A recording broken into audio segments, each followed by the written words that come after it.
dit, voici ce que dit le Saint. Amen. Amen. Maintenant, dans Marc chapitre 1, le verset 24, il y a quelque chose de fort qui sort là-bas. Cette fois-ci-là, ça ce n'est pas un prophète qui parle, mais c'est les démons eux-mêmes qui témoignent que Jésus-Christ, c'est lui le Saint de Dieu. Ah mon frère, c'est merveilleux. On peut lire ça. Marc combien? 5. Marc chapitre 1, 24. 24. Qu'y a-t-il entre nous et toi, Jésus de Nazareth? Ça c'est les démons qui parlent. Prends verset 23. À partir du verset 23, il se trouve dans la synagogue un homme qui avait un esprit impur et qui s'écria: qu'y a-t-il entre nous et toi, Jésus de Nazareth? Tu es venu pour nous perdre. Je sais qui tu es, le Saint de Dieu. Amen. Je sais Qui tu es, le Saint de Dieu. Les saints de Dieu. Or, dans le livre des psaumes 89, verset 19, on a appelé le Saint, c'est que le Dieu dit Israël. Et celui qui parle ici, c'est les démons. Les démons disent quoi? Je sais que tu es le Saint de Dieu.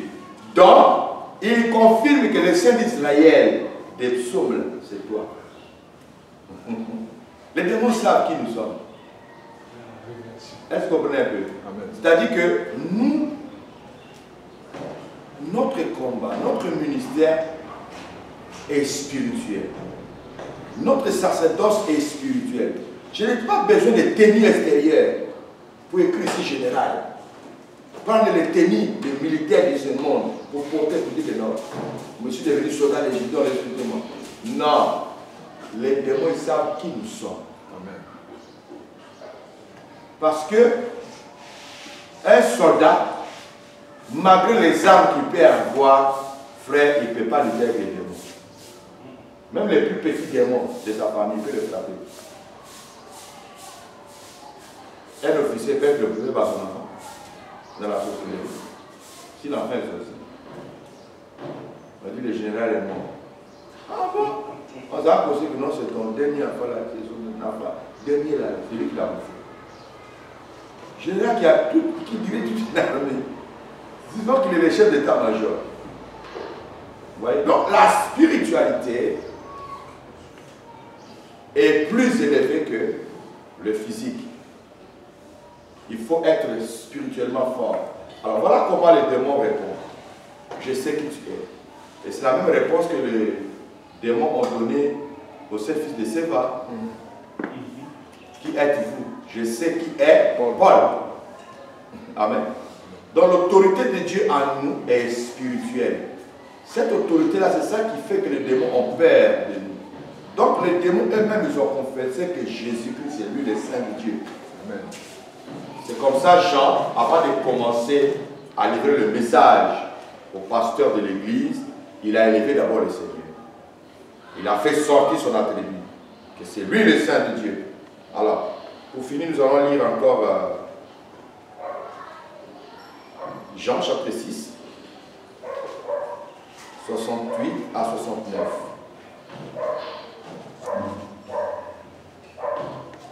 Jean chapitre 6, à partir du verset 66. Non, 68. 68, pardon. Et nous avons cru et nous avons connu que tu es le Christ, le Saint de Dieu. Jésus leur répondit: n'est-ce pas moi qui vous ai choisi, vous les 12, et l'un de vous est un démon? Donc tu reprends le verset, pourquoi on s'attend au verset 27, voilà. Non, oui, 27. À partir du verset 27, 67. 67 Bon, vas-y. Jésus donc, 67, oui, 67. Jésus donc dit aux 12: et vous, ne voulez-vous pas aussi vous en aller? Simon-Pierre lui répondit: Seigneur, à qui irons-nous? À qui irons-nous? Tu as les paroles de la vie éternelle. Tu as les paroles de la vie éternelle, ça c'est un. Et nous avons cru. Nous avons cru. Et nous avons connu. Nous avons connu. Que tu es le Christ. Tu es le Christ. Le Saint de Dieu. Le Saint de Dieu. Ça c'est Pierre qui révèle. Pierre avait cette grâce d'apporter la révélation des choses cachées. Et lui, donnait pas la révélation des choses cachées à n'importe qui. C'est à Jésus lui-même. Et Jésus ne faisait que ouvrir sa bouche. Il dit, ah, mon ami, ça là, ce n'est pas toi-même qui a parlé.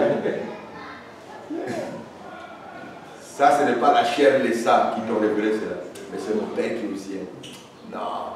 Je te dis quelque chose. Vous savez, quand tu prêches, que ce soit dans ton église, devant le peuple de Dieu, tu fais sortir des révélations. Le ciel est remué. Les trônes bougent, le Seigneur est content. Il aime ça, il adore ça. Parce qu'il a un Dieu révélateur. Il est assis dans la révélation, dans le révèlement. Dieu n'est pas dans les choses façon. Quand il fait ressortir, parce que la révélation, c'est quoi? C'est une fenêtre du ciel qui s'ouvre. Est-ce que vous comprenez un peu? Et puis il y a quelque chose qui tombe. Paf, toi tu ressors, et puis tu vomis ça. Oh, les gens. Hein? Tant que les gens sont contents, automatiquement aussi le ciel est réveillé. Dieu aussi est content. Ouais. Tu vas tout comprendre ça. Amen. Donc, ici, ça c'est Pierre qui fait ressortir que nous savons que toi, tu es le Saint de Dieu. Amen. Deuxième point, il s'agit du véritable. Voici que tu es le Saint, le véritable. Donc, deuxième temps, c'est le véritable. Pourquoi Jean peut aller jusqu'à ce point-là? Il pourrait dire simplement que voici ce que dit le Saint. Il s'arrête là. Mais il ajoute encore le véritable. Donc, quand on parle déjà le véritable, c'est qu'il y a eu déjà un faux. S'il y a déjà un faux, comme je disais les samedis passés au pasteur, il ne faut pas penser, mettre dans ta tête que tous les hommes de Dieu, tous les enfants de Dieu sont des vrais. Il y a toujours des faux au milieu qui ne sont pas de nous. Si toi tu n'as pas compris ça, c'est que tu auras des combats à ton misère inutile. Quand tu as le discernement d'un bandit, d'un voleur, quand tu ouvres le portail, tu regardes. C'est qui? Et c'est sur moi. Tu regardes ça. Tu as déjà le discernement du ferme. Tu t'es parlé d'agression et puis de tout. Hein. Tu as été prudent. Mais si toi tu dis que non, peut-être c'est son apparence, mais il faut entrer. C'est qu'il va te montrer là. Le dégât. C'est là maintenant que tu vas devenir sage, mais c'est trop tard. C'est trop tard. Parce qu'il y a des personnes, ils comprennent après l'avoir cogné quelque part. Quand il a cogné, il dit, ah, c'est maintenant que je comprends ce qu'on me disait. Mais il y a ceux qui sont prudents, ils évitent tous ces trucs-là. Donc ça va te permettre de ne pas être en retard, être toujours en avance. Ok? Amen. Donc, en disant que le véritable, Jean voyait d'abord des choses. Nous avons l'ombre et la réalité. Amen. Amen. Nous avons l'ombre et la réalité. C'est ainsi que, quand Jean-Baptiste faisait son baptême, il a vu Jésus venir dans les eaux de baptême. Frère, Jean voyait autre chose que les autres ne voyaient pas. Quand il voyait Jésus venir, il a crié, voici l'agneau de Dieu. C'est qu'il a vu l'agneau. Il a vu l'agneau dans quel état? Dans son état immolé. Immolé ou sanglanté. Lui, il a vu l'agneau de Dieu sanglanté qui avançait. Voilà pourquoi il a dit qui ôte le péché du monde. On avait dit quoi? Il n'y a pas de pardon sans effusion de sang. Donc Jean, quand il regardait Christ venir à lui, il ne voyait pas le fils de Marie, ni le fils de Joseph, mais il voyait le véritable agneau. Or, le faux n'avait pas le pouvoir d'ôter le péché, si ce n'est de couvrir. Mais le véritable vient pour ôter le péché. Voilà pourquoi Jean cria, voici l'agneau de Dieu qui ôte le péché du monde. Et cette phrase, ôter le péché, ça a choqué. Parce que dans l'ancienne alliance, les saints n'avaient pas le pouvoir d'ôter le péché. Ce n'est d'expier. Mais lui dit, l'agneau de Dieu. Voici l'agneau de Dieu qui ôte le péché du monde. Pas seulement d'Israël, il dit du monde. Pourquoi? Parce que celui qui vient maintenant, c'est le véritable agneau. Amen. Et Jésus va révéler cela aux pharisiens, voire même à ses disciples, surtout aux Juifs. Il dit, vos pères ont mangé de la manne dans les déserts. Ils sont tous morts. Moïse les a donné la manne venant du ciel, du pain qui est tombé du ciel. Mais ce n'était pas le véritable pain. Mais je suis le véritable pain qui est descendu du ciel. Oh, frère, tu sais, dans les têtes, ce qui traversait les têtes, c'est quoi? Ils ont vu l'enfant là naître. Ils connaissent les parents. Comment toi, tu peux devenir le véritable pain? Et puis il ajoute, celui qui mangera ma chair aura la vie éternelle. Il se regarde, il dit, mais le monsieur l'a fait. Je te disais que c'est un démon, toi qui ne me connais pas. Tu vois? Il nous dit maintenant de manger. Il ajoute encore, il dit, mon sang c'est un breuvage et ma chair c'est une nourriture. Il doit commencer à chercher les cailloux pour finir avec lui. Parce que Jésus révèle maintenant, je suis le véritable pain. C'est-à-dire, la présence de Jésus nous déplace du faux à la réalité, de l'ombre à la réalité. Est-ce que vous comprenez un peu? Cela nous amène déjà à comprendre déjà que la fête de Pâques. Ok? Donc la Pâques que vous avez fêtée hier là, Jésus maintenant, la véritable Pâques. Quand vous parlez, vous immolez l'agneau. Vous mangez le pain sans le vin. Toutes ces choses-là, c'est moi. Ah. Frère, ça dépasse l'entendement de l'homme. Ça dit que ce message-là est toujours d'actualité. Pourquoi? Parce que dans les églises évangiles, on continue à fêter la Pâque. Or, la véritable Pâque est déjà venue. Il pose la question, parce que comment doit-on fêter la Pâque dans la nouvelle alliance? Il sera bloqué.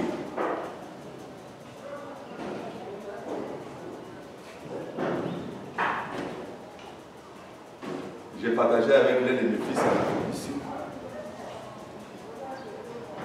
Pour lui parler sur 1 Corinthiens 5, verset 7 là. Le verset 8, célébrons donc la fête avec le pain sans le pain.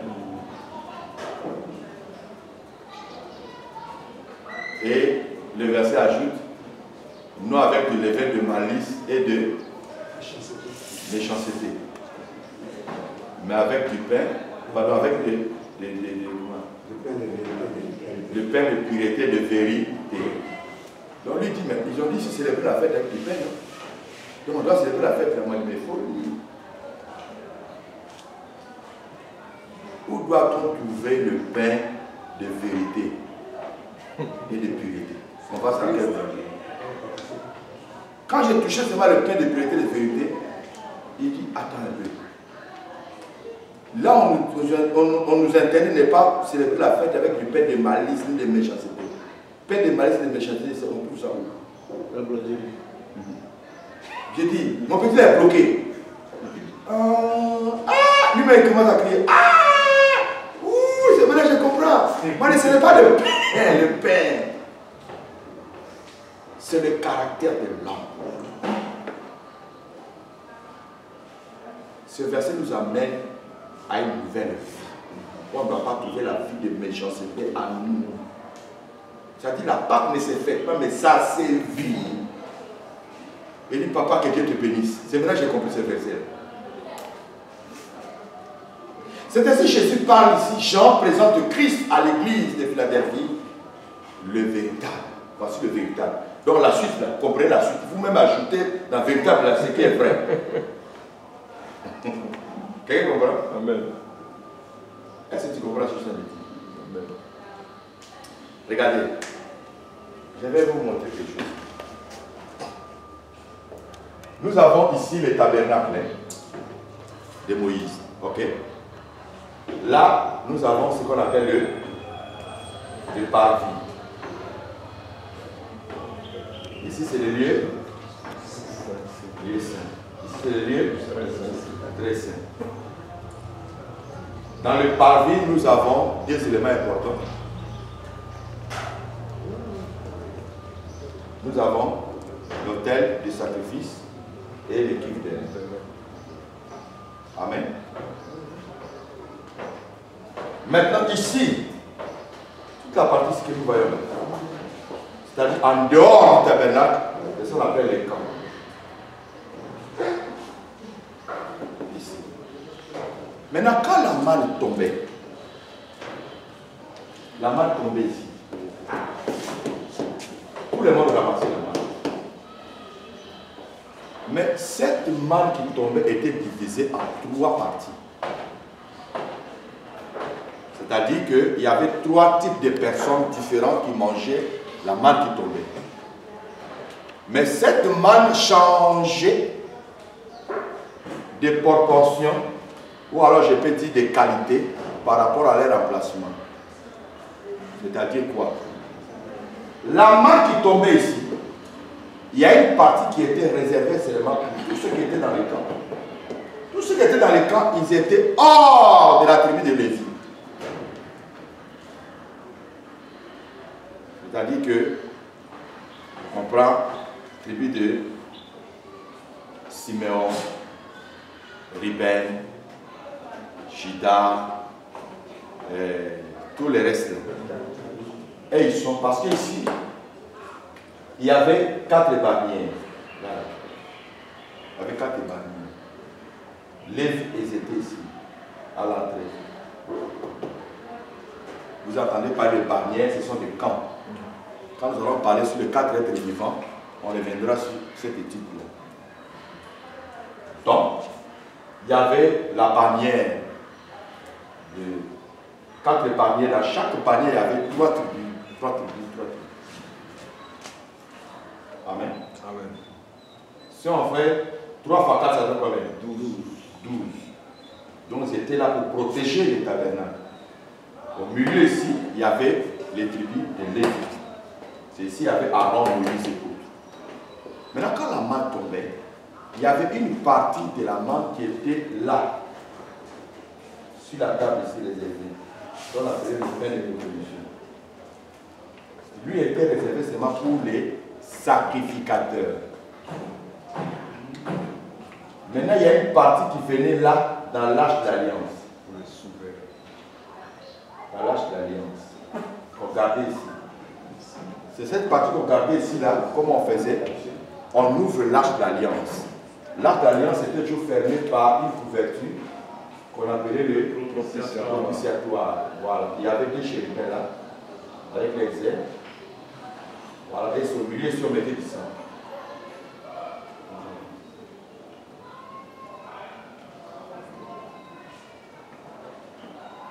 Voilà. Donc ici, il y avait l'urne d'or fermée.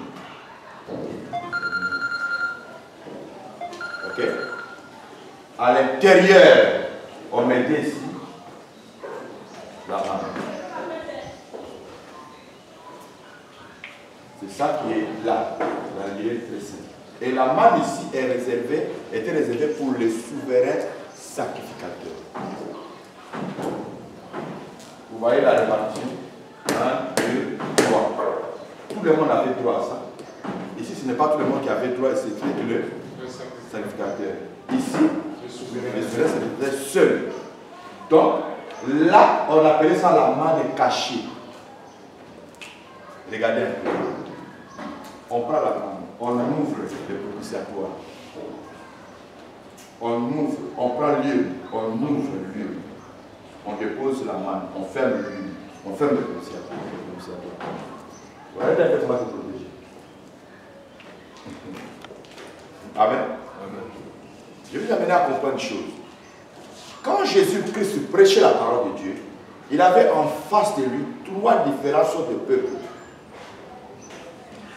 Nous avons ici le peuple en général. Le peuple en général. Dans le peuple en général ici là, Jésus-Christ se parlait des choses en parabole. Il jouait ce qu'on appelle le je m'en fous. Jusqu'au point où les apôtres ont posé la question, mais pourquoi tu ne parles-tu à Barabor? Il a dit quoi? Ah, il n'a pas été donné de connaître les choses du royaume. Voilà. Il a été écrit, j'ouvrirai ma bouche en parabole pour qu'ils écoutent mais ne comprennent pas. Est-ce que vous comprenez ça un peu? Maintenant, regardez, quand il s'est retiré avec ses apôtres, il leur expliqué ce qu'il disait à la foule en parabole. Il a ouvert la parabole qu'il disait ici dans la foule. Comprenez bien, j'ai dit chaque fois la parole de Dieu n'est pas donnée à tout le monde. Il ne faut pas penser que quand j'enseignais, vraiment ils ont compris. Ce sont toujours les élus qui vont comprendre parce qu'ils étaient destinés à ça. Est-ce que tu comprends ça? Ici, tout le monde écoute la parole de Dieu. Tu vas beau parler, tout le monde écoute. Mais ce n'est pas tout le monde qui va comprendre le message que tu véhicules. Ce n'est pas donné à tout le monde. Il y a une petite partie des personnes qui vont comprendre ce que tu as dit. Ici, là, nous avons ici des sacrificateurs. Des sacrificateurs, quand Christ élargit son sacerdoce, tout le monde devient sacrificateur. Dans le sacerdoce céleste ou bien royal. Qui ne veut pas dire que tout le monde devient ministre de la parole. Non. Quand on est sacrificateur, cela veut dire que tout le monde est prêt maintenant à sacrifier lui-même sa vie. C'est bien. Ok? Son temps, son énergie, son argent, tout ça pour le Seigneur. Il est normal que tu chantes pour Dieu comme sacrificateur. La personne qui chante pour Dieu comme sacrificateur ne doit pas exiger un salaire. C'est un sacrifice qu'il fait. Est-ce que vous comprenez ça? Il perd son transport, il vient, il chante pour Dieu et s'en va. Et d'autres, ils prennent leur temps pour venir prier. Cela sont des sacrifices, sont des sacrificateurs. D'autres, ils prennent leur argent. Ils doivent payer soit quelque chose qui lui est important, mais ils versent ça à l'œuvre de Dieu. C'est les sacrifices qu'il fait. Amen. Donc, eux, ils reçoivent la parole de Dieu. On leur explique. Mais, Dieu a réservé une portion de personnes. Vous avez remarqué ici, il avait dit que quand ça ses disciples, il se retirait avec eux. Quand il se retirait à la maison, il expliquait la parabole. Mais, ici là encore, Jésus avait combien de disciples? 12. Ok. Ici, les 12 qui se retirent avec lui, il leur explique les paraboles. Mais, il y avait encore des choses cachées pour le royaume que les autres n'avaient pas droit. Sur les 12 là, si on enlève 3, il reste combien? 9 moins 3. Vous comprenez? Maintenant, les 3 là, ils avaient droit à recevoir la révélation de la parole et les mystères cachés du royaume. Ils étaient différents de 9 autres.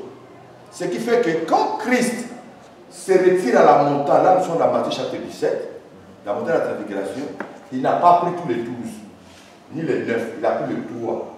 Parce qu'eux, ils étaient censés connaître les mystères cachés du royaume, que les autres n'avaient pas droit. Elle me fait comprendre. Oui. Ils se retirent avec, là maintenant nous sommes dans le lieu très saint. Et ils ont droit maintenant de manger la manne cachée. Ils reçoivent ce qu'on appelle le réma.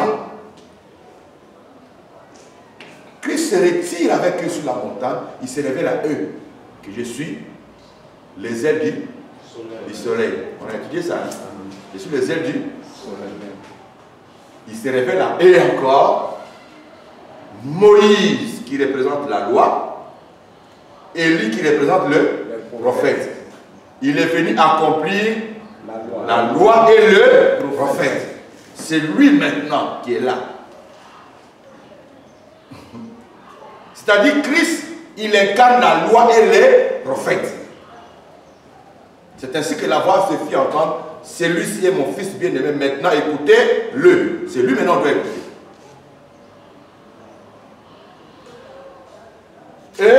Et ils ont vu maintenant, troisième temps, le retour de Jésus. On dit son visage a brillé comme le soleil. Ses habits c'est devenu blanc comme la lumière, les rayons solaires. Ça annonce déjà son retour. Quand Christ viendra, il reviendra comme ça. Comme éclat du soleil.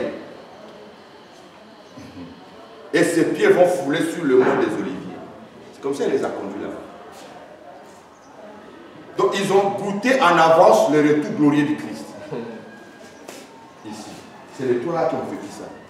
C'est ainsi que, quand Paul arrive dans son ministère, il va annoncer Jean. Voilà, les trois là, c'était Jean. Jacques et Pierre. Voilà. Paul arrive dans le ministère, il va demander à ces trois la main d'association. Pas au 9, au 3, la main d'association. Parce qu'il les a trouvés comme des colonnes de l'église, des piliers de l'église. Cela veut dire que même dans ton ministère, Dieu va te donner, tu dois avoir ces trois personnes. Il y a des personnes qui ne vont rien comprendre ta vision. Mais ils t'écoutent. Il y a d'autres qui seront proches de toi, mais ne sont pas entièrement à toi. Ils vont te dire que, vraiment, moi, est-ce que tu peux là, c'est puissant. Moi, je suis d'accord, mais c'est mon temps là qui fait que je ne suis pas trop réglé, quoi, mais il faut me prendre comme ça. Il y aura trois groupes qui vont s'attacher à toi. Regarde Pierre dit quoi? C'est né à qui? Or, quand Jésus a commencé à prêcher, quand il a dit que je suis le pain de vie, celui qui ne boit pas mon sang n'aura pas la vie éternelle. Mon sang, c'est un breuvage. La Bible dit, depuis ce jour-là, il y a plus de disciples ne l'ont plus su. C'est pas tout le monde qui va dessus, c'est pas possible. C'est pas possible. Quand toi tu montes dans le bus, tu prends, disons, Terminus 81-82, tu vas au plateau. Toi, tu penses que tout le monde va au plateau, comme toi. Mais c'est écrit plateau, non? Hein? C'est écrit engrais plateau. C'est pas comment ils écrivent. Des fois même ça défile comme ça, engrais plateau. On est d'accord? 81-82, engrais plateau. Ok. Maintenant, toi tu montes. Il ne faut pas penser que tout le monde va arriver au plateau. Mais vous êtes dans le même bus. Avec quelque part, vous, d'autres vont dire, il descend. Mais il paye, les tickets c'est le même prix. Il descend. Les chauffeurs ne doivent pas dire que, ah frère, tu m'as abandonné. Non, lui, sa destination a pris fin là. Est-ce que je me fais comprendre? C'est-à-dire qu'il a commencé avec toi à engrais, arrivé aux deux plateaux, il descend. Il ne faut plus le faire monter parce que ça ne va pas l'arranger. Et puis ça ne va pas t'arranger aussi parce que ça va devenir. Il faut dépasser l'arrêt. Dépasse l'arrêt de celui qui doit descendre à comment? Cocody. Ok? Toi tu l'envoies vers la Djamé. Qu'est-ce qui va se passer? Ça va devenir bagarre, ça va devenir problème. Parce que si tu continues avec lui, il va te créer des problèmes. Il faut le laisser descendre continue. Il y aura toujours un coup de personnes qui vont arriver avec toi au plateau. On est d'accord? C'est ceux-là, ceux qui ont compris la vision, qui vont s'attacher à toi. Et Pierre dit quoi? Quand Jésus a dit, quand les autres sont partis, Jésus a dit quoi? Et vous? Vous attendez quoi? Pierre dit, répond quoi? À qui iront? C'est toi qui as les paroles de vie. Nous avons compris que tu es le saint le saint de Dieu. Nous, on va mourir avec toi. Parce que c'est ce groupe-là. Et c'est comme ça que Jésus va leur confier maintenant la charte de l'Église. Là, je me fais comprendre. Vous allez voir que c'est ceux-là qui ont écrit les épîtres. Jean, lui, il a écrit l'Apocalypse. Il a écrit Jean, l'Évangile. Il a écrit Jean, épître. Jacques aussi a écrit épître. Pierre aussi a écrit épître. Est-ce que vous comprenez ça? En dehors de ce que Jésus a laissé, il n'y a que Matthieu qui a écrit. C'est tout. Ça va dire sur le 9 là. Sur le 9 là, c'est Matthieu qui a écrit. L'évangile, c'est Matthieu. Les autres là, ce n'étaient pas des disciples qui étaient à côté de Jésus. Donc, ça suppose que quand Dieu accorde la révélation de sa parole, la révélation de la parole n'est pas donnée à tout le monde. Il dit quoi? Seigneur, je te loue de ce que tu as caché ces choses aux sages et aux intelligents, et tu les as révélées aux enfants. Amen. Amen. Amen. Personne ne connaît le Père si ce n'est le Fils. Et personne ne connaît le Fils si ce n'est et celui par qui le Fils veut le révéler. Le réma, la manne cachée est réservée pour les élus. Maintenant, ce que vous devez comprendre, que toute personne que Dieu a appelée au ministère de la parole doit se trouver là. Ceux qui ont reçu la paix céleste doivent se retrouver là.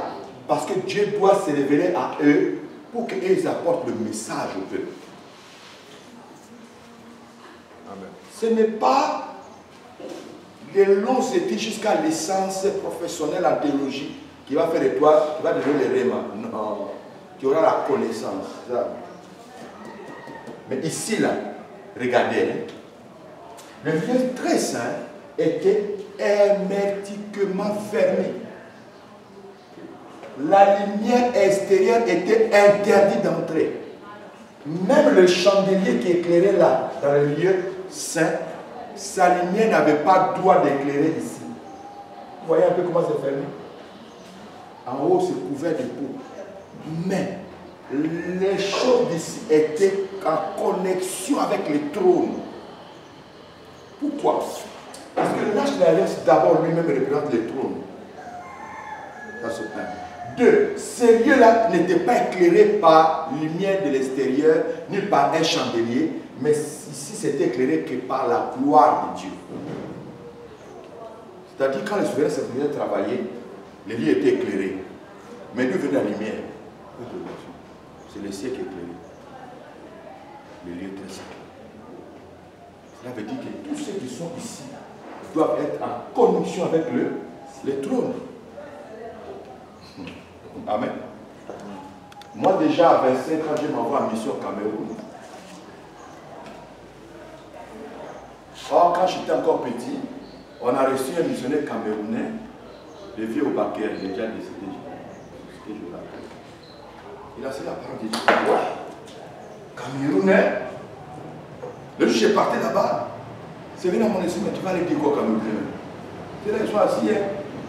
Moi, non, moi je suis assis. Non, lève ça dans ma tête. J'ai prié mon Dieu. Dieu m'a ouvert une porte dans une église de.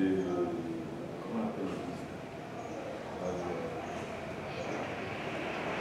Full gospel.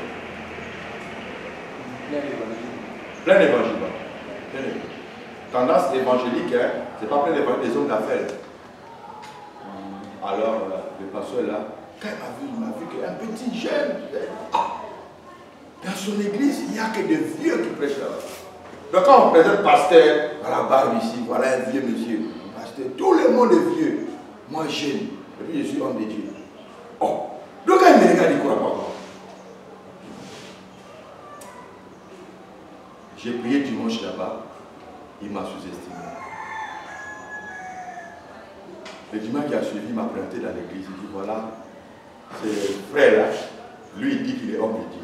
Regarde la présentation. Lui il dit qu'il est homme de Dieu. Mais on va quand même acclamer le Seigneur pour lui. Les gens acclamaient quand même pour lui, pour moi, on va acclamer quand même le Seigneur. Quand même. D'accord?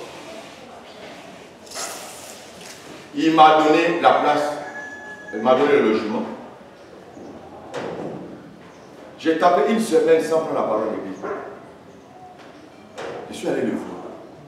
Ah, parce que je ne comprends pas. Je suis venu, tout ça là. Il dit, ouais, moi-même je voulais causer avec toi, mais c'est parce que je n'ai pas le temps. Toi, tu as déjà fait des séminaires. Des séminaires, des conférences, des trucs comme ça. Moi, oui, j'en ai fait plusieurs. Ah. Bon, d'accord. Mardi, j'ai prêché le mardi. Mardi, là, c'est le jour d'intercession. Moi, je pensais que c'est toutes les prières, le jour d'intercession, les gens ne sont pas beaucoup. D'accord. Mardi, j'arrive comme ça, frère. Tous les collèges des pasteurs, ils ont laissé la chair, ils sont descendus, ils vont s'asseoir derrière. Ça dit, test à l'œil nu. Tu n'as pas besoin de réfléchir deux fois, tu vas vraiment tu passes par l'examen. Ça prend l'eau à laisser.